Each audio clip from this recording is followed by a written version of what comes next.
Waiting for you too.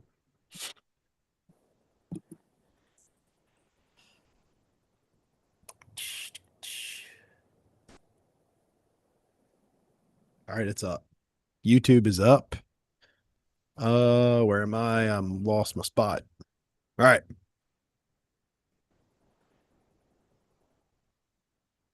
We are officially live here Sunday night, August 17th. How many days till kickoff now? 13? I think so. 13 sounds right. Yeah, Mark, what?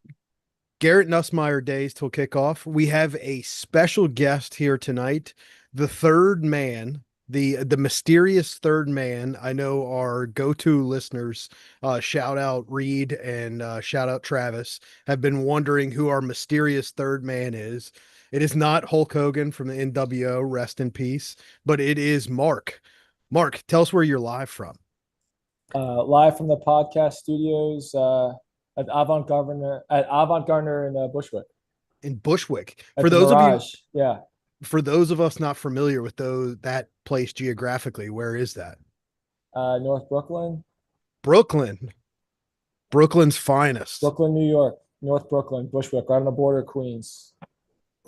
Chip, you have any experience in Brooklyn? I mean, I've been to Brooklyn a couple times, but yeah, I mean, it's cool. It's got character. Look at his house. It does have character. It is a very nice It's not my background. house. This is the podcast studios. The podcast studios are. He's got a great background. Mark. He does have a good background. This is a green screen. Oh, okay. It's a green screen that we have superimposed in the podcast studios in Bushwick. Bushwick?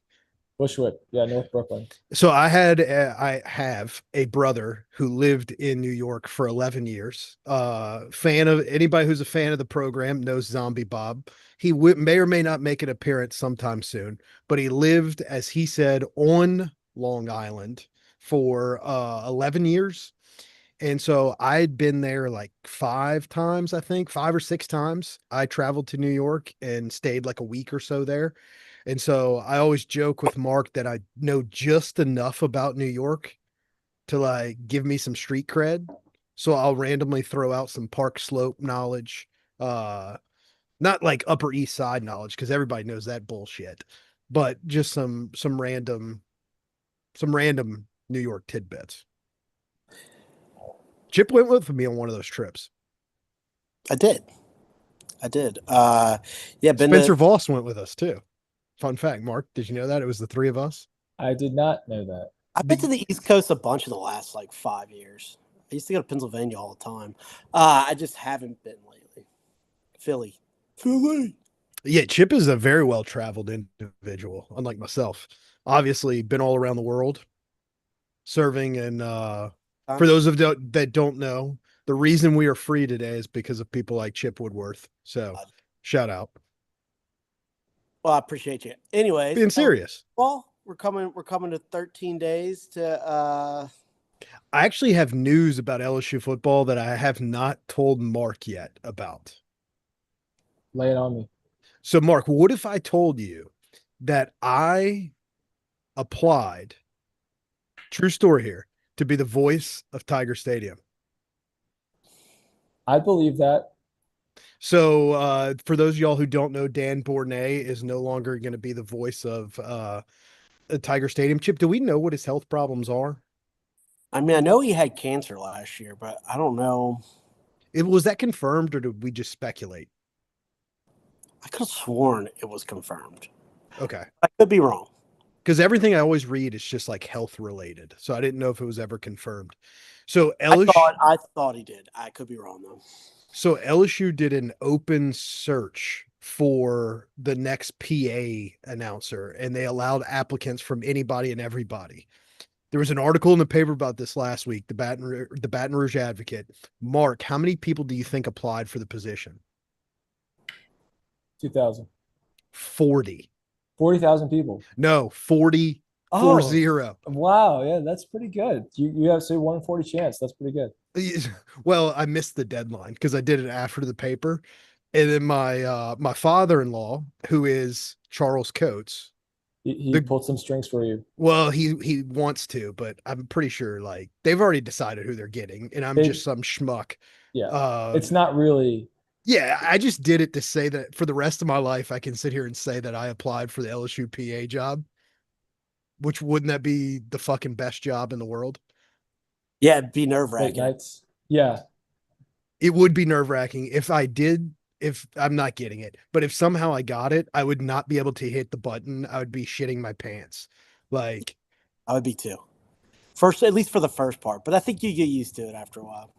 so my question to Chip and to Mark, would you rather be Dan Bornay or would you rather be Chris Blair? Assuming you have the talent to do both. Like Yeah. I couldn't do Chris Blair. Like I don't have the talent to do that. But assuming you have the talent to do either one. Chris Blair is very talented. The only issue I have, and I don't have anything. Chris Blair seems like an awesome individual. I have an issue with it. Just doesn't sound like LSU. It sounds more like Thursday night kickoff game on ESPN, which I guess is really good. I don't know. I just wish I missed the Hawthorne sound. I know Hawthorne was a shell himself at the end, but I missed that like iconic voice. Mark, which one would you rather be? Well, do you I would rather be the radio broadcast guy. Was there an accent component, Chip? Was that because Hawthorne's a native of Louisiana, whereas I don't know. No, I guess it's I don't know. I guess kids this day put Blair though as their like that reminds them of LSU.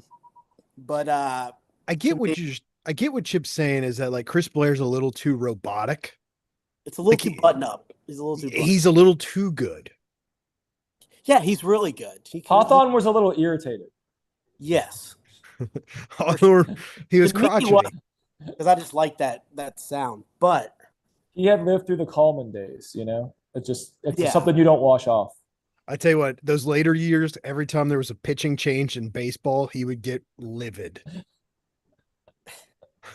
Oh yeah, because he wanted to just hurry up and just go. Yeah. Like if he was the announcer for the Rays, he would blow his brains out. Yes. Although haven't they changed a bunch of rules in baseball now that they can't? I don't know. I don't follow baseball as close as I used to. I know. I wish I did. MLB baseball. I did 2 years ago. I hadn't the last 2 years though. The answer is I would be Blair because I guess you get to see more games, right? And you're more identified as the voice of LSU sports, whereas Dan Bornay is just kind of like the voice of the stadium, which is pretty cool though. I mean, either one. And the acoustics of the stadium aren't very good anymore, and so you barely hear Bornay as much as you used to. Like in the 90s, the early 2000s, Bornay was a lot more prevalent. Now there's just a lot more going on in Tiger Stadium. Their soundtrack. It's not just the band and Dan Bornay. It's Dan Bornay, the band, there's sounds, there's light shows, it's a rave with kids. It was, and I was a hater prior to last season, but that Ole Miss game was pretty rowdy. Top 3 experience in Tiger Stadium. Great experience. Like, a lot of fun. Top 5 for sure. And part of it was that atmosphere. Yeah, for sure. I could argue a top 5, but I mean, that was definitely a great game to be at. Yes. And so it's just like, it's crazy. Very lucky. We're lucky to be LSU fans. Segue. Get that necklace, the Brian Thomas Jr. necklace. Blessed. Get that. Ooh, I do need to do that. Segue. I think he's pretty good. Mark, when's the next time you're going to visit Tiger Stadium and check out the light show? Too cheap to come down. That's the problem. Man's made of gold and he's too cheap to come down. Is it that expensive? You know what? It's not, because I'm assuming I'm crashing on someone's couch. So it's the hotel. Like, for example, hotel. What? You don't have to stay. That's what I'm saying. I have a trip this fall. I'm going to Chicago for a course. Anyway, like the one flight is like $150 and the other flight's $250. But the hotel I'm there for 4 nights is $1,400. Yeah. It's the hotel. The lodging. It's the lodging. So It's actually kind of cool. I'm staying at the same place that did you guys see Mission Impossible 1? Yeah. Yes, but it's been many Been a moons. minute.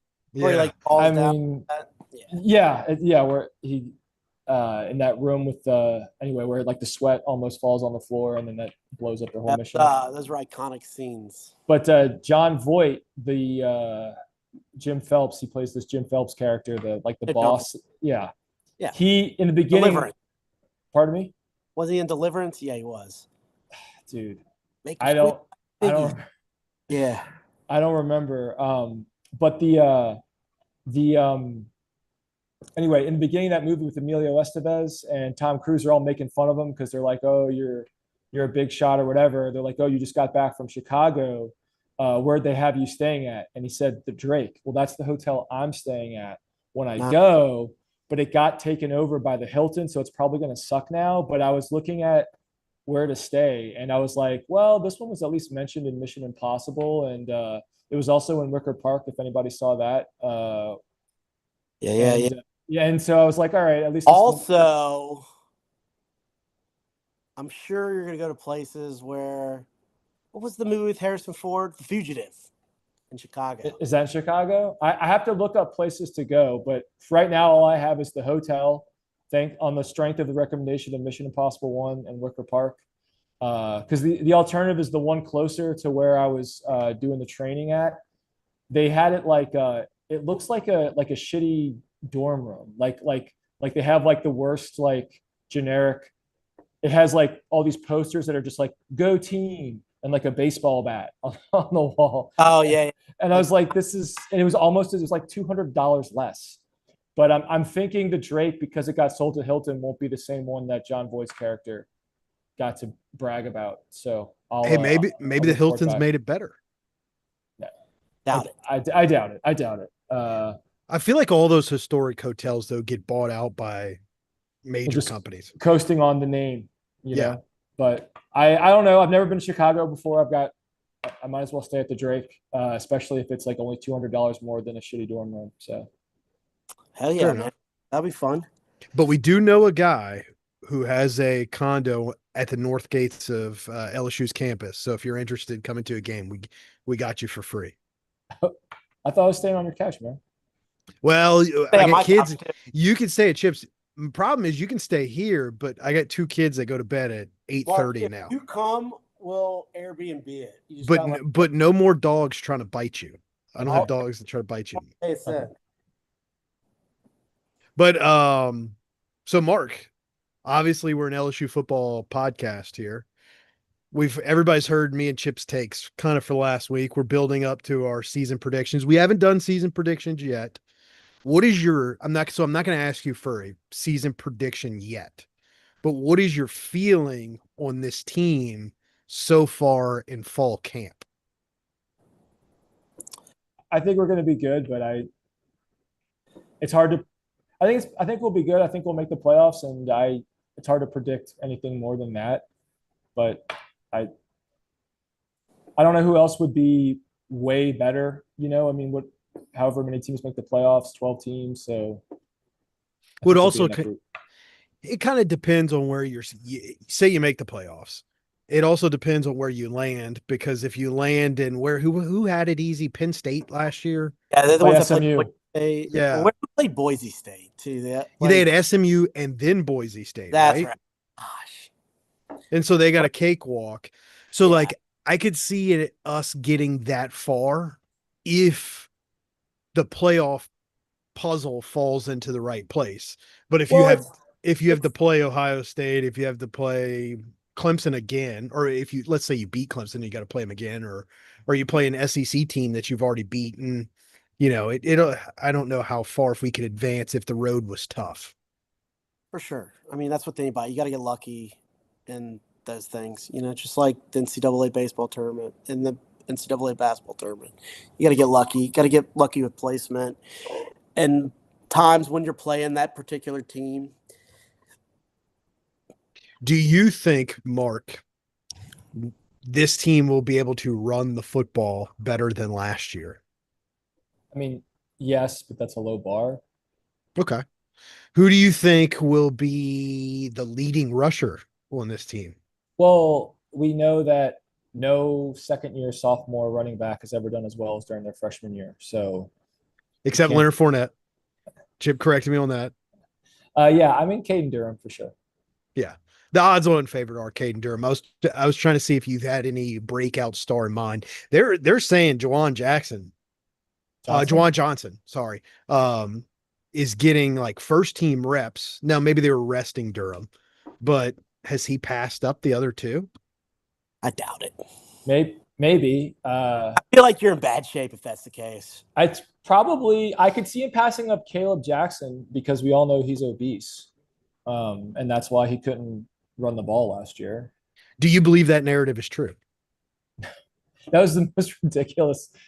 That was the most ridiculous narrative I've ever heard. They're like, well, Caleb Jackson's got a BMI of like 60, so he can't run the ball. So that's why. He had added what, like 15 pounds from the year before? I don't know, but they're publicly body shaming like a premium like athlete, and they're like expect everyone to believe that. Like Brian Kelly's like, Well, I mean, to me, Caleb Jackson's fat. I know he looks great. He's like, well, he's kind of fat, so he can't run the ball. It's like, I think Caleb Jackson has bad vision. Maybe that I'll buy, but that I think he could correct. I think there was plays that he could have had last year that we didn't call for whatnot. I mean, that little screenplay to him is pretty good, but they never ran it after UCLA. The thing is, nobody else besides Durham was finding these crazy holes. Yeah. So it was like Jackson wasn't very productive. I mean, it wasn't like Josh Williams was that productive either. I mean, he was just like falling forward through the line of scrimmage and getting 3 yards each time. Can't talk bad about Josh Williams. No, exactly. I'm so glad that is done finally. It was a great story 3 years ago. Great kid. Won him. Yeah, it was, and he was good. He did more than probably what he could do, and he is a good Tiger, and I like him. And I would rather Caleb Jackson get the ball. I am so glad all those 5th-year guys, although I think they're still like a straggler or two. Although I would probably take Josh Williams now. You mean Garrett Nussmeier, Daniel? Well, this is year 5 with a normal red shirt, right? Okay. You're talking about the John Emerys and the guys that weren't talented enough to make it to the NFL, but were just talented enough to like remain starters in college football. Like I felt like it was ruining college football that you had these guys that weren't talented enough to move on. Haynes King. Where they're just kind of hanging out in college football and they're good college players, but they have zero pro potential. And I'm looking at Major Burns on that. Who else was it? There was somebody else. Was Greg Penn one of them too? Yes. No, Greg Penn was. I think he was. Yeah. Yeah, you're right. Greg Penn was 2001. I really don't think there was. I guess the only one. Well, our D tackle. What's his name? Who got hurt? Guillory. Yeah, Guillory was. Yeah, this is his 6th year on the 2000 team. Yeah. So I'm glad that generation of like those extra guys, those guys that got extra years that shouldn't be on rosters, that are diluting an LSU team that could be full of future NFL stars, but just aren't getting an opportunity because they're blocked by Josh Williams. It was a great story in 2021. 8 and 9 year guys, people that were still in the 2016 class, was ridiculous, and it got really silly. Yeah, is the tight end? Or no, the quarterback from Utah, is he still there? Cam Rising? No, he medically he self-retired. He could still play if he wanted to. He could still play if he wanted to. It was a personal choice. That sucks. He was really good too. He just never could get healthy at the end. It's up and down. Like Guillory, you're glad's here, but maybe you don't want Caleb Jackson getting blocked. So I mean, I'm fine with that. I mean, if I could play 6 years if I could play a single down at LSU football, I'd be happy. But if I could play 6 years at LSU football, and I would do it. That's a cool life experience. Yeah, so I would do I'm it. all I'm for not him. hating on people. Yeah. Will Harlem Berry get a carry against Clemson? I'm worried Harlem Berry is Joe McKnight with the trust fund. Joe McKnight with a trust. Joe McKnight was a great college player. Great college player. He wasn't great. He was a good player for USC. I wouldn't say great. His expectations, because he was the number one player in the country, and he was the next Reggie Bush. His problem was he went to USC. He should have never gone to USC. If he'd have gone to Ole Miss or LSU, He didn't want to go to Ole Miss, from what I remember, but wasn't he No, committed to that's Ole like Miss the night before, according to okay. Ed? Just FYI. okay. According to It's Ed, a he was committed the night misconception, before. I think, though, like, because I don't remember that. Not to say that it couldn't have been, but back in those days, you kind of knew the two were. You know, like It was Ed Orgeron and Frank Wilson at Ole Miss at the time. the only way he was going to go there if they offered him a lot of money, and they obviously are good at that. Both of those two, I love them both, and they couldn't do it. So I have a feeling Mark is looking up Joe McKnight's stats. Yeah, he had a right? better college career than I remember. Yeah, thank you. Thank you. No, I was about to say, it was because his expectations were the Yeah. next Reggie Bush. yeah, he was good, but he wasn't. He was good. He was a good college player, but he wasn't who he was Well, he left expected to be. left too early for the pros. too. My point was yes, and my point was I'm nervous that he went to a small school. I'm nervous the hype is maybe bigger than it should be, like it was for Joe McKnight. And I guess I just consider St. Martin's more upscale than John Curtis, so that's why I threw in the trust fund jab. Yeah, Listen- yeah, but I think that,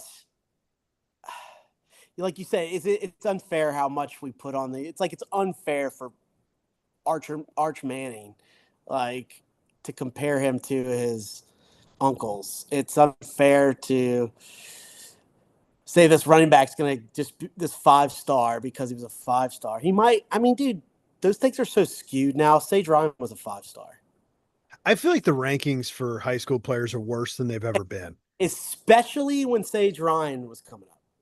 It's all about your was your totally spark fair. rating. Oh, dude, I heard someone say spark rating the other day. I go, oh my God, I thought that was done. Mark, do you remember spark ratings? Yeah, wasn't that like a Nike invention? Yeah, Nike invented the spark ratings, and then the problem with the whole system is you have nerds like Shea Dixon that are ranking these guys, and they don't know shit from shit. And so they're just determining that Harlem Berry is the number one running back in the country. Listen, he's a great player. I don't think he's the number one running back in the country. I think he is going to be a great athlete. I fear that the expectations for him are going to be too high, like Joe McKnight, like what we were just talking about. And so then the LSU fan base, which it tends to do, it tends to shit on 5-stars that don't produce right away.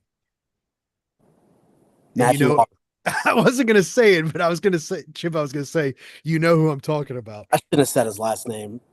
We should blank that out. Okay, I didn't even hear it. A but- friend of ours who, Okay. Should have said Matthew. Okay, got We'll it. blank- well, Mark You didn't know. hear it. I think we were both talking at the same time anyway, so it might have got cut out. Dan will get it in editing. Yeah, So that's my fear with Harlem Berry is that the fan base is because I remember I have a brother that after game 1 against Wisconsin did nothing but hate on Leonard Fournette and say he was overrated. a lot of people did that. Yeah, that's what the fan base instantly like, oh, who's this guy? He's not the best running back we've ever seen. And they for a year there, everybody believed Darrell Williams was a better running back. Darrell I mean, Williams, like, great I mean, running he back, ended up not having- Leonard Fournette. Remember, we already checked this. He ended up having like almost 1,200 yards or like 1,100 his freshman year. Darrell very Williams. good.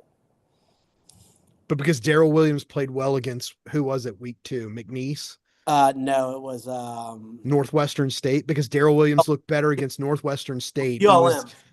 yeah, something ULM. like that. Yeah, it was something stupid. Yeah. Oh, he had 100 yards. He's better than Leonard Fournette. Forget Leonard Fournette. We need to play Darrell Williams. I think he had 1 carry. We And have it was- to. So they automatically better. I tell Chip this all the time, Mark. The best and worst thing about LSU fans is how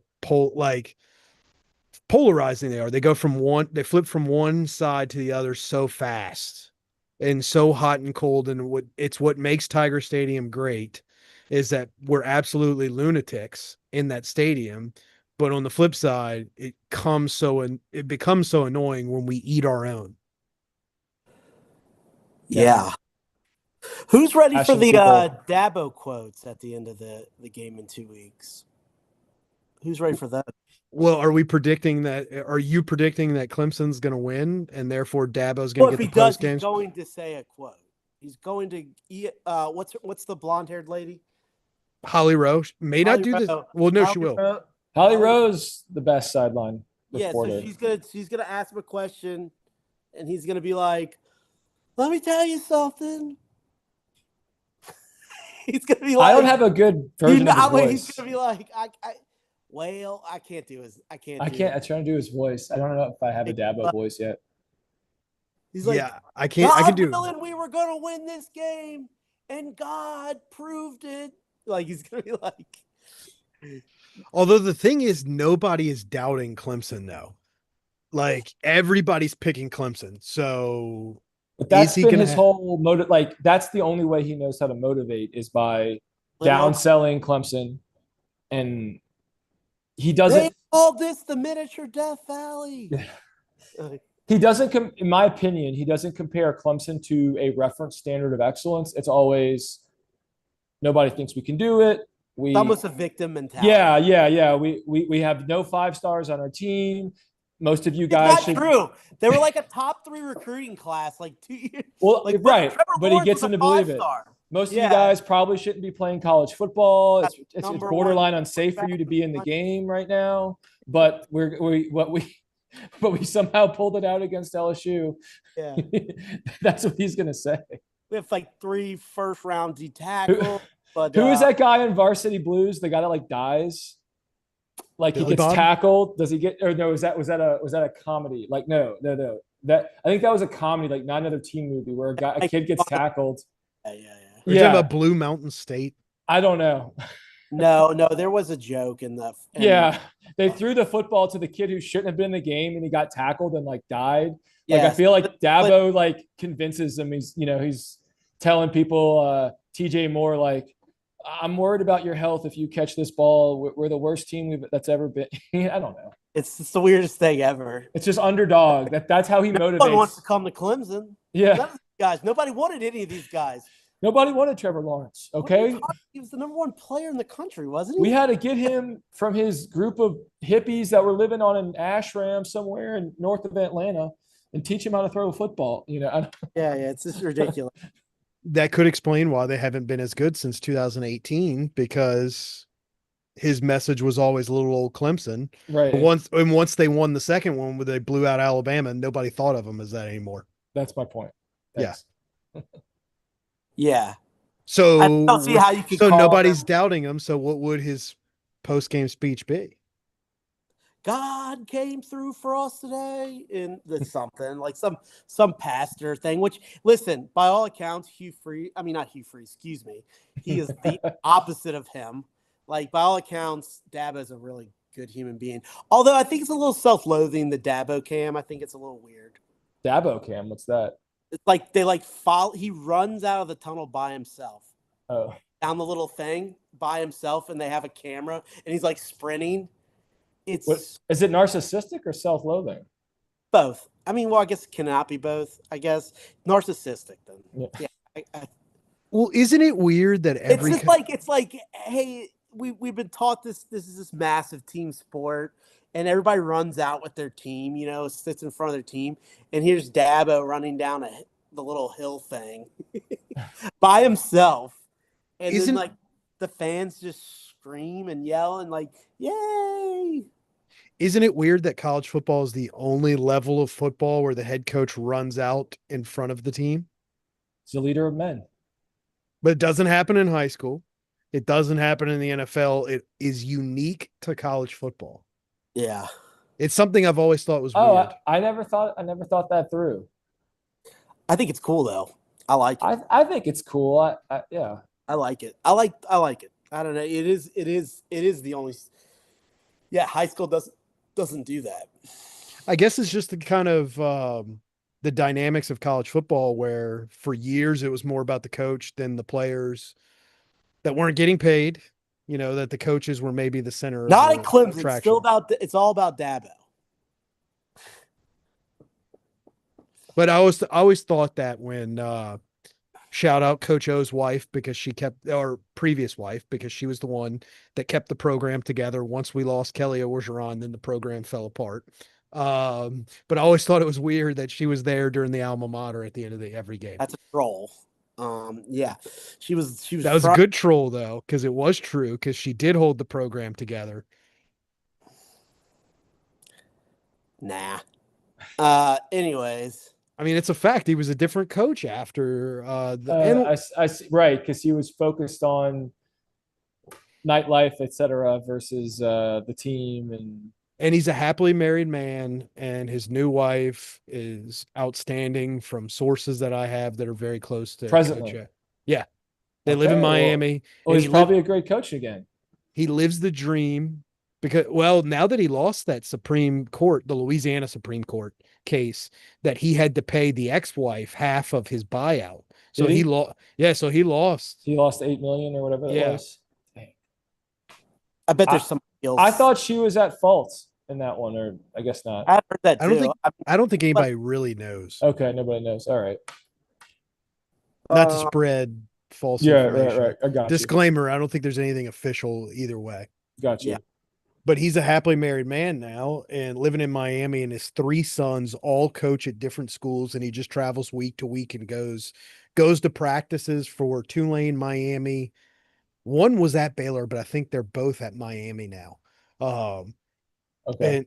And so he just travels and goes to those games and watches from the sideline to those games. Dude lives the life. Good for him. I wish he'd come back to LSU. We need to stop hating our old coaches over here, man. I don't hate Ed Orgeron. Yeah, but like I get it. People, he wasn't. Yes. Do I think?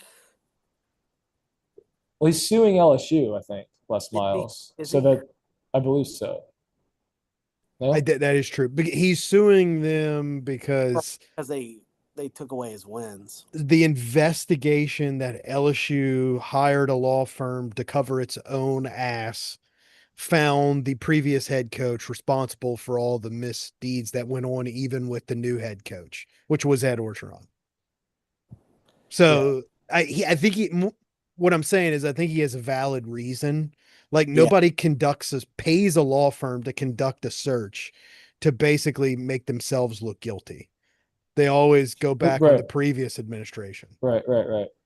It's like every politician, they're going to blame the previous administration. Unless Miles would have had us in more playoffs than anybody if it was a 12 team. Hindsight 2020, Les Miles is the best coach, not counting Nick Saban. Of the last 3, I think Les Miles was the best one. Well, I don't know. It got really, really annoying after a while. But yeah, I mean, I guess you can argue that. But like, I don't. Even that annoying time, he still would have gotten in a 12-team playoff. Not every time. No, it was 8-5 once. I don't know. Yeah, 8-5. He probably wouldn't have made it. He wasn't 10-2. Everyone remembers he thinks he was 10-2 every year. Yeah. They forget about those last few years. In a 12-team playoff, he was here 11 years, I believe, off the top of my head. Only 3 years he wouldn't have made the 12-team playoff. Okay, well, speculation. I don't know. I don't think you make it. Well, do you make it in 2009? I don't think. No, that's one of the years you don't. I have it. You make it in 2008. 8 and 14. 8, 9, and 14. 13. You lost 3 games. 9 and 3 would have got you in last year. They didn't. Who did get in at 9-3? Besides people that like won their. Who at large was 9-3? 9-3 last year. Who was 9-3? Clemson had how many losses? They were 10-3. At large, they won the ACC. No, they lost in the ACC championship game to SMU. Am I right? They beat SMU in the championship game. That's what I thought. Yeah. Okay, maybe I'm wrong. I got it mixed up. They lost. I knew there was 2 ACC teams. I remember Clemson was a 12 seed, so I thought they got in because they. Well, yeah, that would make sense because they won the ACC. You're right. So yeah, But I an don't know. Alabama I don't team know if you can almost make got it. in I mean, at 9-3 with horrendous losses. yeah. I mean, if it was done the right way, Illinois should have made it. If you want me to be really honest with you, that's Who was my the 11? Who was the 11 seed last year? was it boy? No, Boise was 4. Was it SMU? It's probably SMU. I feel like SMU was like the 6. Was that right? Or no, Penn State was the 6. Played Yeah. SMU in the first. So then Yeah. SMU. Yeah, Yeah, I and think. they only had 2 losses. That's right. Yes. Yeah, Well, yeah, y'all's point is valid It's a- because the dynamics are completely different than what it was then. it depends on if there's a season like in 2007. You know, like I don't know. He would have made a lot still. I mean, that's your. Alabama was almost in last year at 9-3, but because they had 2 horrendous losses, being Vanderbilt and Oklahoma, is why they were out. That Oklahoma loss cemented them. Yeah, because it Yeah. was 2 bad teams that they lost to. They got blown out by Oklahoma too. Yeah. Which I'm terrified about Oklahoma this year. I am too. Freezing cold game. Well, we haven't done season predictions yet. We're not going to do it until next week. So till next week. Yeah. So I don't want to like ask Mark what is your prediction for the season. So I'm gonna ask in a different way. What is the toughest game on the schedule? Is it Clemson or is it another game? Clemson. Yeah, Clemson week 1.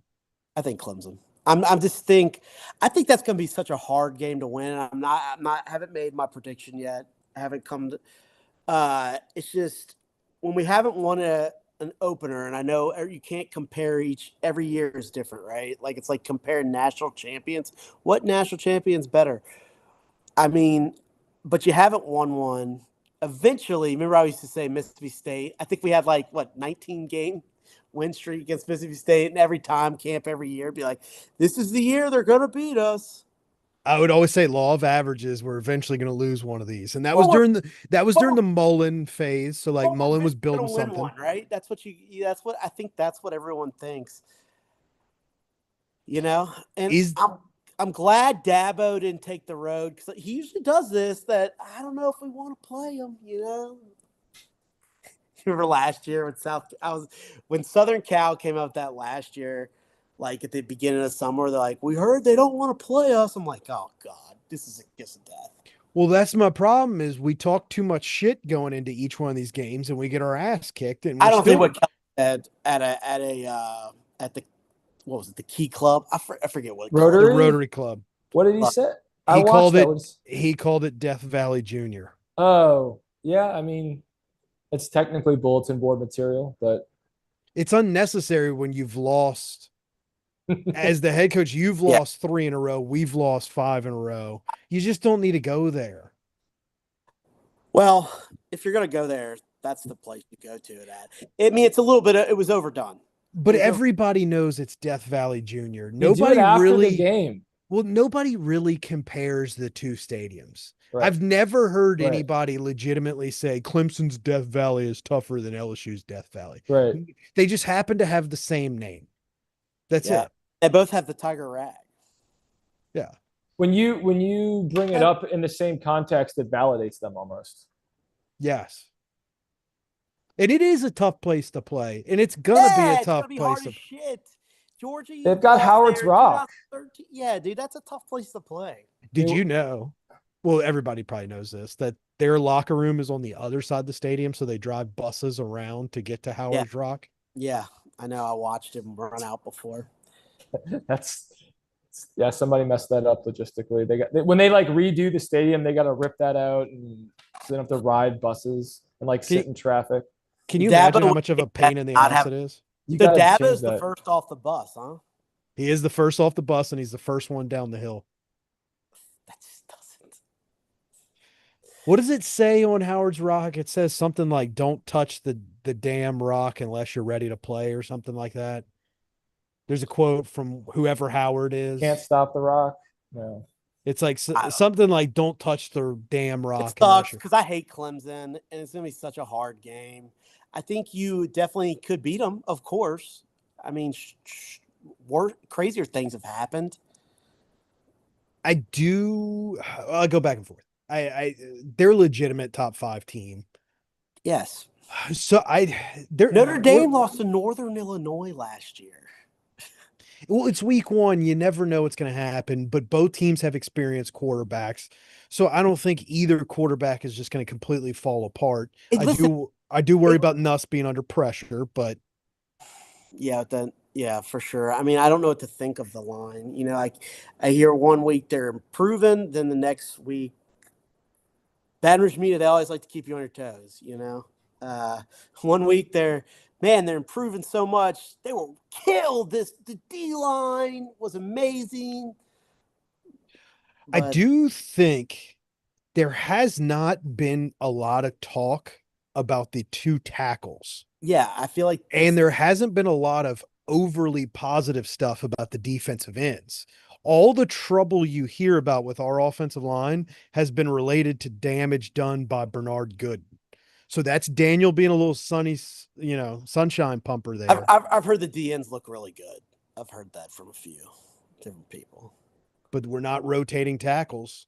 It's not like these guys are making plays. You haven't heard anything about Patrick Payton. You haven't heard anything about Butler. And it's been quiet about Relaford too. The only one that's been getting a lot of positive publicity is Pyburn, and a lot of those articles are about his leadership more than his play. Yeah, I think it's tough at this point though to be just coming off the edge and blowing your own team up. I think that's just the way. It's probably hard for DN to shine, I would assume, in shirts and shells or whatever. Actually, it's kind of easier for defense because there's less to grab onto. Yeah, but I don't know. I mean, you'll never know because they'll be like, "Oh, Nuss got rid of it early, but did he, or did he just get touched?" That could be it too. Is Nuss maturing as a quarterback and getting rid of the football? Well, I mean, we could look at everything in a negative light. I mean, I'm not looking at that in a negative light. You're the one looking at it. I'm looking at it in a positive light from the offensive line. I was saying I think that there's an undertone of good vibes about the 2 tackles. Yeah, and because I think guards will be pretty good. I think that kid from Northwestern's good. They're not rotating right guard anymore. It seems that left guard is the spot that they're rotating. They haven't decided on. Is that what's That's his name? DJ Chester, who was according to Mark, how do you feel about Pro Football Focus? Because DJ Chester was the worst rated offensive lineman in the SEC according to Pro Football Focus last year. I've tried to calculate when I watch the games and I look at the scores. I've tried to do the scores in my own head. Like, how did they get there? And I can't get there where 2 + 2 is 4. I'm like, I don't know how you. Especially for offensive line. I can watch an offensive line and I know a little bit about what's going on, and I have no idea what their assignments are supposed to be. I could sit there and be like, oh, well, maybe they were supposed to do this. Maybe they were supposed to do that. And if one guy busts, you don't really know. And so it's impossible for Pro Football Focus to really get their scores. And I feel like this might be true too. Like, a guy will play 2 snaps, but his score will be 26.7. And I'm like, where are you fractionally getting 26.7 out of 2? It shouldn't be 50 or 100. I mean, I don't know. It just seems like I don't know how they're getting those numbers. That's all. I will say this: our safeties were rated very poorly last year, and that was pretty spot on. Sage Ryan was one of the best corners when he played corner, though, according to 2 years. 2 years ago. 2 years ago. I think Jordan Gilbert. I thought he regressed. What'd you say, Mark? I thought Sage regressed. Sorry, Mark. I was going to say, I think John Gilbert will be a lot better than he was last year because supposedly he was playing with a messed up shoulder. Yeah. I'm not that high on the rest of the safeties. I'm really not that high on our D line. But I think Blake Baker will put out a respectable unit. And if I may take the conversation somewhere else, where are you guys? I've been listening to the show. You guys are like, Blake Baker likely will win a national championship as a head coach somewhere. Where are you guys getting this that Blake Baker is going to be the next great head coach. I mean, he's I got asked this by somebody else too that was listening to the program. They're like, "What is your obsession with Blake Baker?" yeah. All right, so mine. This is what I told somebody last week. My obsession with Blake Baker stems from the fact that he walked into LSU, and I'll preface this with like, I don't know how the conversation went down. I don't know if it was initiated by Brian Kelly. I don't know if it was initiated by Blake Baker. But Blake Baker's first press conference as the defensive coordinator for LSU, he said, "We're getting back to playing LSU defense, which is getting after the quarterback, pressing wide receivers, and playing man coverage, because that's what LSU football does."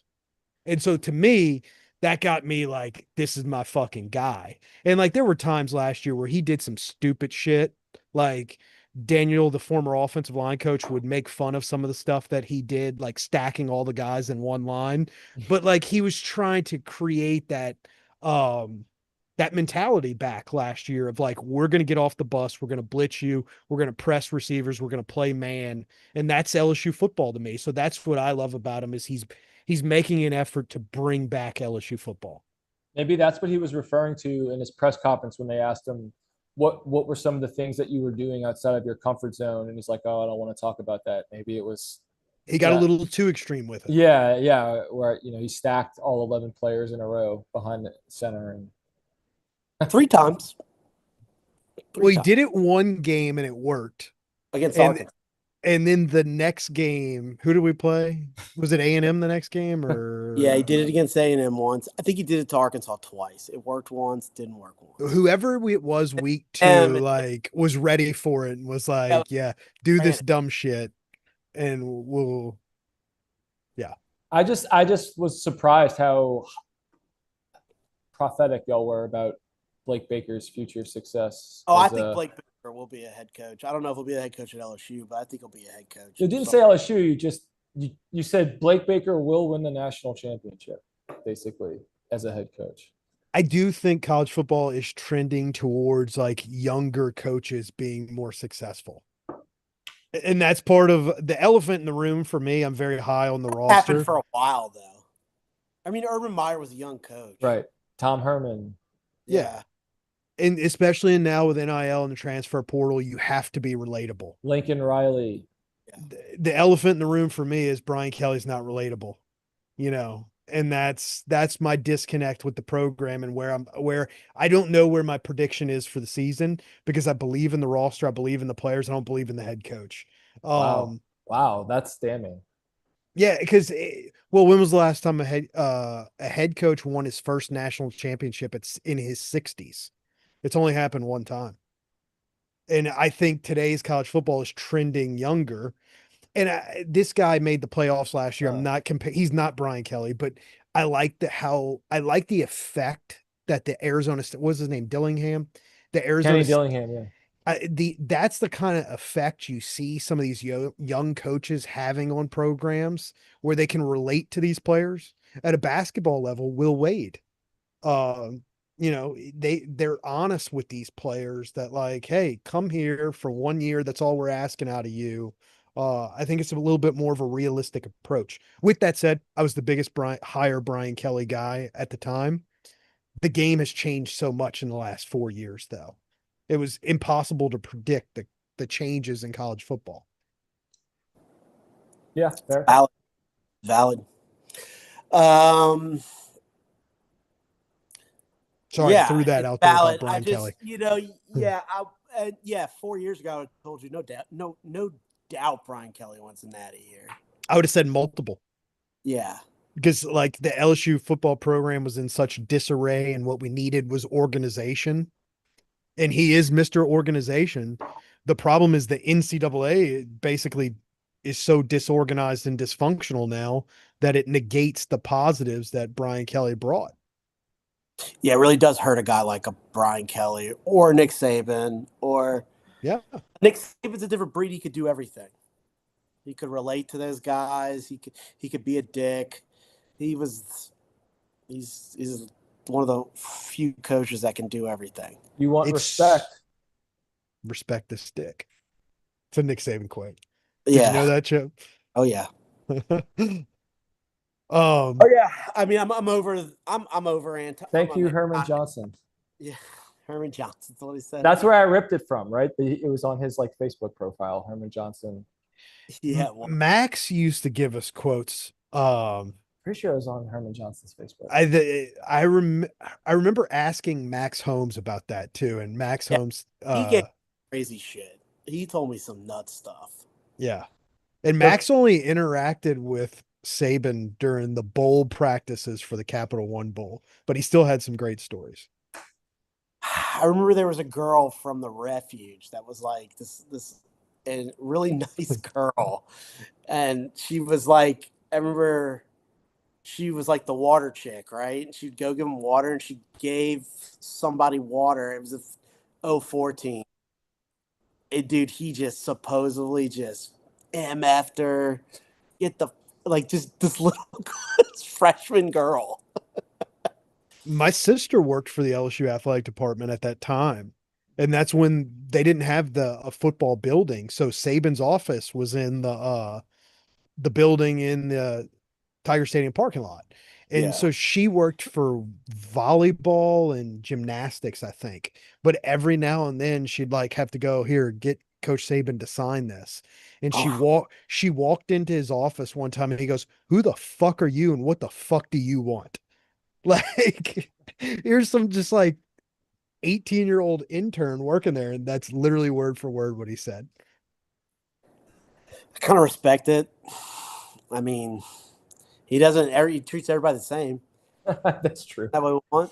Meanwhile, my sister's Skip Bertman stories are the complete opposite. Yeah. Like the nicest human being you've ever met in your life. I heard some pretty mean things he said too. To players, to Yeah, yeah, the players. to I'm players. saying the players, like, Yeah. which I'm okay with. I'm okay with. You gotta have thick skin in sports. And in the media, and in the dude, at LSU you gotta have thick skin. Because you are going to get destroyed by the media. You should at least, especially now since you're getting paid. If you lose to Clemson, you're gonna get destroyed. I mean, if you buy the pick right now, there wouldn't be I wouldn't pick LSU. What do you think the reaction Like, from the fan base would be if we lose again? Even though it's expected. You know what see, it's going to be. I have expectations that I do not. If Garrett Nussmeier gets hurt, I'm not going to bank on that our backup or Van Buren to be this Nussmeier-esque guy, like, or something, or even the backup quarterback to A&M, or the starting quarterback now, who was the back quarterback. Marcel Reed. Not to say that Van Buren's not good. I'm going to temper expectations. Just like we should have tempered expectations in baseball 2 years ago. We should have tempered expectations as things go. You know what I'm saying? I was critical of Jay before he won that second World Series. So what? Yeah, so what the fuck do I know about head coaches? Stupid. It's stupid that we are. It's stupid that it's dumb. But that's what fans do. It's not just LSU fans. That's what makes us the greatest environment in sports is that we're so environment. Yeah, you're so passionate. Insane. So up and down. Yes. I'll never forget 2022 against Alabama. Okay. Mark, we're in the south end zone. You know where our seats are.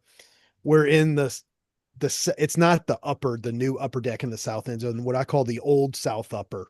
The older part, the upper part of the older part of the south end zone.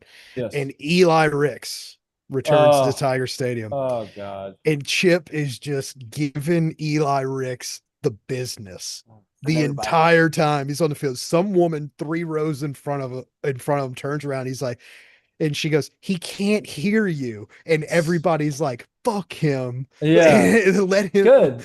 let the man have his say towards Eli Ricks. And Chip just kept letting Eli Ricks have. And then on that drive, who scored a touchdown on him? Neighbors? Somebody scored a touchdown on him. Let's see, did we pass the ball at all? Any touchdowns that game? Or maybe it was some sort of play down there on the goal line. Well, we throw one to. It was the John Emery touchdown. He got Yeah, pancaked. he got pancaked. Brian yes. BTJ. It was a pass. Yes. There was a play where BTJ blocked him and spun him Oh. around where he was not even facing, he was facing the direction the LSU offense was facing, and BTJ was pushing him into the opposite direction. That was the Yeah. good thing. Both of those wide receivers is they That were was so good. very good at blocking, especially Brian Thomas. Chip, did you watch any of the Saints today? I did not. I was golfing. Okay. I saw it tied. That was a bait for a small troll attempt there, because will the Saints win 4 games? I mean, I don't know. I have no I clue. say no Probably, way. well, probably Zero because chance. It'll cancel their first pick of the draft. So they'll win. They'll win enough to where they don't get a top 5 pick or something. And then we're just gonna have some quarterback next year, some overpaid old guy. Who's the guy that's from BYU? Oh, Tyler Wilson? No, they announced freshman Bear Bachman. Oh yeah. Bockheimer. Dude, Bachheimer. Number Bachmeyer. Bachmeyer. 47. He's number 47. He's a true freshman, and he's playing at his second school already. Mark Is who's starting quarterback? is BYU's quarterback. So hear me out. He is a true freshman. Yeah. Yes. Playing for his second school. Was he at Stanford? But right? That's what you were saying. Stanford But for he- spring football. That is correct. Yeah, but they fired their coach or whatever, so they got a transfer. I didn't look that far into it. I just saw. A true I freshman think that's in the what second happened. They fired Andrew Luck, fired their coach or something. Right. He's there. Brian Thomas. They're Brian Thomas. Not Austin Thomas. Austin Austin. Thomas. Excuse me. He's there, yeah, /AD because his dad he's a Nepo baby. Yes. Because his dad was an AD Wearing or whatever. Birkenstocks. I saw him. Is that what he's doing? He was wearing Birkenstocks. He had a huge, not that big, but it just he looked unkept. He was just, Yeah. which cool. Yeah, I'm okay with it. He's Dude, he's you know, living in the Mission District in San Francisco. Yeah. Asbury I know Street. nothing about San Francisco, so Oh, is it Height Ashbury or whatever? I do know that Charles Manson. Yeah. He's part of a cult, but also the AD at Stanford. I guess Firing coaches. I don't know. It's a really hard schedule this year. I don't think we should. I think your goal should be playoffs. Just I think every year the goal shouldn't be making it to Omaha in baseball. I think it should be going to the super regionals. LSU should go to the super regionals every year, or for the most part, right? My I think- issue is you return nothing next year, though. So you Baseball? get to. So let's say I'm talking I'm not. I think in football, your expectations should be next year playoffs. If you lose in a first round, I'm okay with that. I know it so. sounds Let's not- say you. Well, did Tennessee go 9-3 last year, no. or 10-2? I think they went 9-3, or was their third loss in the playoff? Their loss was in the playoffs. Playoffs. Yeah. Okay, Totally fair. so let's say you go. Let's say you're Tennessee and you make the playoffs and you lose in the first round. Where are you as a program? Because the issue I have with, I hear you, Chip. The issue I have is it's year 4. And it's we're all in on this one season, it feels like. Yeah, a lot of teams do that though nowadays. We're But not the only- that. but not Texas, not Alabama, not Georgia, who you're supposed to be comparing yourself against. I don't know. Alabama had a lot of transfers last year. Mark, what are your thoughts? I see you're deep in thought on this one. I think having the pressure is when you have a quarterback that you don't expect to return and you don't have another one sitting behind him. I think that's why it feels like that. Whereas you had Ewers, you knew Manning was up next. So as long as you have that next bullet in the chamber, I feel like there's not that same pressure. So I think that's the difference when you say, well, not these teams, they don't have to have it every year. I think that's the difference right now for us. Yeah, And look, Ohio State's. Look who Ohio State's starting this year. Julian saying. Yeah, I mean, like who? I mean, I mean, I know who he is. He was a 5-star. Went to LSU Alabama. wanted him. Yeah, we almost was big on us at one He time. had the weirdest rivals evals. Like their guy Adam Gorney was like he's like a businessman out there. He's leading meetings. He's methodically throwing accurate passes to all the receivers. He's out there in a business suit making plays. It was the weirdest like fetishization of a player where like he compared him to like a CEO at quarterback. I've just never. If you're if your rival's nerd, you'd laugh. I don't know. well, that's my complaint with those services is they're run by nerds. Yeah, they're not run by football people. I mean, not to say that they're all. I mean, Not that they're wrong. A guy's a good quarterback. He is. No, I think The he's guy out from there. guy He's from Tiger shorting State- stocks. He's short on game stock. He's got a 3-piece suit on. Anyway, the guy from Tiger Bait. I listen. to him. Scarborough. Yeah, Scarborough seems to know his shit. I mean, he thought Savion Jones he liked him better than Mason Smith. Yeah. He was huge on Savion a lot of Jones. people. What was the quarter? What's Howard? He was huge on Howard. Yeah, he was, but he's like, I think there was a little bit because I think he might be from Laffey, and I think he knows Jamie Howard on some level. Like, I think there was, I think it was hard for him to, be objective with that. That's my take on it. Yeah, but he might be good. He might be an LSU Tiger next year. I kind of wouldn't mind that. That would, like, if he throws 45 touchdowns this year and 5 picks, 4,000 yards, and then he transfers back to LSU, I would like that. I guess. There's no way your starting quarterback for 2026 is currently on the roster. I'm just going to say that. Yeah. There's no way. I agree with you. Yeah, I think it'll be. I have no clue. They'd be the dumbest thing to even try to predict. I'm on record. I got Bryce Underwood.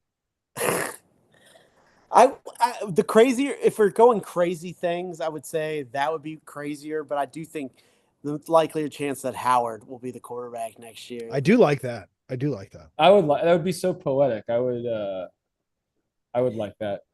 Yeah, because he probably hates Ole Miss now, I would assume. No, because he dated Kiffin's daughter, right? Yeah, and he left. They broke up. Oh, I didn't know. I didn't know. Thought they did. Maybe they did. I don't know. I didn't know he dated Kiffin's daughter. I had no idea. For like a couple years, yeah, right? Yeah. While he was at LSU? No, while he was at Ole Miss. Oh, Ole Miss he did. Okay. He had another kick at LSU. Oh, good for him. You know, when he's committed, I would have loved for him to been the Jamie Howard redemption story. Yeah. But I don't see another thing is I don't think Jamie Howard was bad. I think he played on a bad team. Yes. But to win though, yeah, I thought he was going to be. I thought he'd be the starter right now. Like I thought Howard would be our starter, probably going into last year. Because I wasn't big on Nussmeier. Yeah, but I'm an idiot. I thought Nussmeier was overrated because of his last name. Yeah, but he grew. He did. He's not. What is he? 6'2" now. And he's got intangibles too. He was 5'10" when he got to LSU. Was he not at least 6 foot? But I heard he was undersized as a quarterback. I'm sure, but I think when he first committed, because wasn't he committed when he was like a junior in high school? Yeah, okay. When he first committed, okay. When he first committed, he was undersized, and I'm like, there's no way this little pencil arm guy should be an LSU commitment. Boy, was I wrong. Yeah, he's been pretty good since he got to LSU too. He's always been very elusive. Well, then he got here and they called him Baby Baker, and then I was all in. Then he sat out the Texas Bowl, and I was out. Right. Yeah, I was pissed too. I was pissed too, and I'm so glad he did. Why would he have ever played? Why was I calling him a pussy? Because it was his opportunity to win the job at the time. That's what we do. No, it was because we were up a creek without a paddle, and he was the paddle, and he stayed out for the greater good. Yeah, thank God he's smart enough to do that. Yeah, right. Yeah, I've been like, you're playing. Yeah, exactly. Yeah, that's exactly. And now we very well could make the college football playoffs because of Because- that decision he made. Yeah, thank God. 3D Thank- chess. Yeah. And we got the John Trey Kirkland quote, which was one of the all-time great quotes. I don't Yeah. remember it. Gosh, dude. We can't- we Tigers, baby. Don't matter Yeah. if we got 11, we come into play. Okay. You remember that one? I No, saw it on but- Twitter today. Okay. I think it was Richard Condon. Shout out Richard Condon. Hope you're listening. Oh, speaking of which, we didn't say, Mark, what you might be most famous for. I'm not famous for anything, thankfully. Your credentials are that you live next door to the greatest beat writer, or not writer, the best current Baton Rouge media personality. Yes. Yes, his podcasts are great. Oh, Yeah. highly recommend the one he just did with Herb Tyler. It was fantastic. Yeah, he did another one last I listened week. to it. Tommy Hudson. It was. I great. listened to both of them. Yeah. It's crazy. Herb Tyler, Jerry DiNardo has not spoken to Herb Tyler since 1998. That is insane to me. Oh, he seemed like a prick, didn't he? Apparently, well, I was a kid, and that was like my heyday of my childhood fanhood Right. before like I became like a high schooler when Nick Saban came along. But like I thought Jerry DiNardo walked on water, but it turns out he was a piece of shit, apparently. Because I guarantee you Ed Orgeron saw McFarlane his. can't stand him. Yeah. He's Who? always dogged on him. Who? Logan McFarlane. Uh, He's like, I can't stand that man. He's said it like on Baton Rouge radio before. They He's said like, he's the reason why we lost against Ole Miss because after Florida, because he said Jerry Nardo was like, all right, like directly after the game, like, you know, usually coaches are like Nick Saban, for instance, I've heard him say this, enjoy the win, you know, it's Sunday, enjoy the win, we'll be ready to work on Monday. Right. Supposedly Jerry Nardo was like, rip the piece of paper up on like Sunday morning, like the Baton Rouge. He's like, you guys have done nothing or something like that. Like, Yeah, he so lit the evil. newspaper on fire in front of everybody. whoa. Yeah, It was and everybody's basically like, like you're nothing. yeah. Then why play? You have no joy. Yeah, it's like you just beat a team that has won 24 straight. You idiot. Whatever. Glad he's gone. He was terrible. Before we bring it home, we got anything else you want to touch on? Did we hear anything from the Saturday practice? No, I didn't. which I think is a good thing because usually that's the practice this time of the fall camp is when a serious injury happens. Yeah. Yeah, or could that mean that there is a serious injury? No, I'm just joking. That you're not wrong. That's another thing. Yeah, you never know with you ain't gonna. But I guarantee you, they talk about. I guarantee you, the morning show. I'm not gonna say he's on it, but they'll be talking about the. What do they have? The talent show. They'll probably talk about that, and we'll hear. And dude, in 2009, when I was with the Chargers. But anyway, I'm worried. I've heard y'all touch on this before, but I just got a bad feeling about Aaron Anderson. Like he just won't be productive. Either some nagging thing or he's going to be buried on the depth chart for some unclear reason. All right, so I said early last week I hadn't developed a theory yet. I've developed a theory. I think he is suspended for smoking weed For how many games? why do you think that? because he's healthy now, quote unquote healthy, but And he he's is still third. he's only getting third string reps. You know why you think this? You want to know why you think this? Because it's happened. So I mean, Well, Aaron mean- Anderson is your best receiver. He's your best Statistically. returning receiver. Why is he not getting first string reps if he's practicing 100% during individual drills? by the way, And nobody's asking this question. we know It's nothing. weird. It's weird. Yeah. They're just like, yeah, But- Aaron Anderson's. Yeah, he's fine. Did y'all hear Matt Moscona yelling at the people at Clemson this week for not questioning Dabo? Yes. He was like, "How do you not question him?" I'm like, Well, how do you not question your only receiver on the Blitnikoff watch list Right. not getting first string reps? And I understand Xavier that Thomas it was is a good, bone but bruise. No. Yeah, what is his Something- injury? Do we even know what his injury is? No. Tendonitis. No, No, I think was it a hamstring thing? Is that what Kelly said? I It don't hasn't know. really been talked the same about, thing he but hurt his freshman year. I'm like, well, that was an ACL, right? So Yeah, it's just it's the same bullshit that it's a pre-existing injury and we're just moving him along. I'm just a big Aaron Anderson fan, and I was delighted last year suck when if he he. played I would well. be devastated if he didn't play. I would. It would suck. Yeah. The I good don't thing know. is Xavier Thomas is It's Aaron not Anderson light. light. I just Yeah, he's something about not the Aaron same. Anderson. I just like how explosive he is. Yeah, I like both those guys, and I just- I think Savion is a power driver out there. And I think obviously, Anderson's a little bit. He's a little jitterbug. We need him though, and I wish it does seem like there's something off. Something's going on. Something's Why going did he on. go to media days? Why did they send Hilton instead of him? Why is he not on the tickets? Got my season tickets in. Chris Hilton's Yeah. on them. Why isn't Aaron Anderson on them? And don't tell me because he's a junior, because Whit Weeks is on the tickets too. Damian fucking obviously- Ramos is on the tickets. And Get if the you're fuck outta listening, here. we have no idea, by the way. Just FYI, none of us have any idea. We're just speculating what if. But it would be nice if someone was like, hey, what's up with Aaron Anderson? Like, he wasn't on the tickets. Like, I just Oh yeah. weird. I think it's weird that he didn't go to Well, we also maybe- called something else that happened last week, that Juwan Johnson would be moved to running back. We called that. Now it's permanent. He's at running back. yeah. So we're breaking news here, people. Just breaking news. And LSU will tell us he's the best running back we have or something. There'll be fans that do that. Anyways, Apparently, a fat. Friday. Well, he isn't fat. That's right. That's why he got first team reps on Friday. yeah, I don't understand how that guy does not play more. Remember how much of an ox he was 2 years ago? Well, it was the thing. He could find the holes that year. Yeah, kind of. He had some issues with that too, though. Yeah. That was his issue still. More But carries. 44 carries last year, whatever it was, isn't enough. no, he needed more carries. That was the well, we've gone a long time, guys. Yeah. Keep Yeah, sorry to keep you late. Yeah. It's all I know good.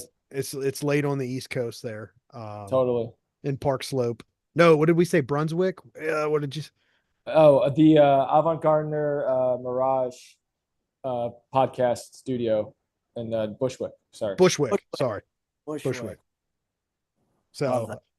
thank you for joining us from Brooklyn, North Brooklyn. You said North Brooklyn. North Brooklyn. What we're gonna break down tomorrow. Quarterbacks and We already did quarterbacks, running backs, so wide receivers. I'm putting off the offensive line to last, so we have a little more clarity on who the starters will be, yeah. if that's okay. Because we kind of know, like, the receivers are going to rotate. So I say we go receivers tomorrow, and then O-line the next day to wrap things up, and then we can go specialist after that, and we can talk about Chip's favorite subject, Damian Ramos. Chip loathes Damian Ramos. Really? No, I don't loathe him. I He's just been consistent. No, he can't make a 48-yard field goal. What college kicker doesn't have the leg for 48 yards? he Damian can't. Ramos. Aaron is the Burrell. only one. I'm always nervous anything past 47. That's like 2002 shit. Florida game, was it, when he missed one from Aaron Burrell. That's 48? what it's for. Chip threw a phone. I thought we were going to lose the TV at that time. I totally understood the frustration. Why are we putting him out there when we know he can't make a 49-yarder, but yet we attempted one? We took it like a 55. Yeah, and Chip's like, he can't make it. And then we attempt it. It's short, it's wide, wherever. Which And like Chip just fucking throws the phone, barely misses the TV. And I was just like, oof. You remember that time when Ryan Goday, he kicked a 42-yarder against Georgia and it bounced over the front and made it in. That's how even then I was like, how do we not have a guy that get the back of the net on a 40-yard field goal? Now everybody's making 50-yarders with ease in college football. And they make 70 now. Yeah. Now, Not Damian Ramos though. Damian Ramos is your pooch kicker. Like it's to me. I mean, He's got a very jerky, like it's his kicking motion is very jerky. I think you put It's Bigfoot not out. smooth. I'm a big proponent of Bigfoot. I would Well, be, we'll talk about that later Yeah. this week. okay. But anyway, we've kept Mark long Yep. enough. Sorry, Mark. Mark, we appreciate you. We hope this is a regular spot for you. If Thank there's a you. night of the week that works best for you, just let us know. Open invite every single night, though, obviously, if you can. But obviously, man's on East Coast time, so we got to work around his schedule. All right, y'all. Thanks for having me on. Later, dude.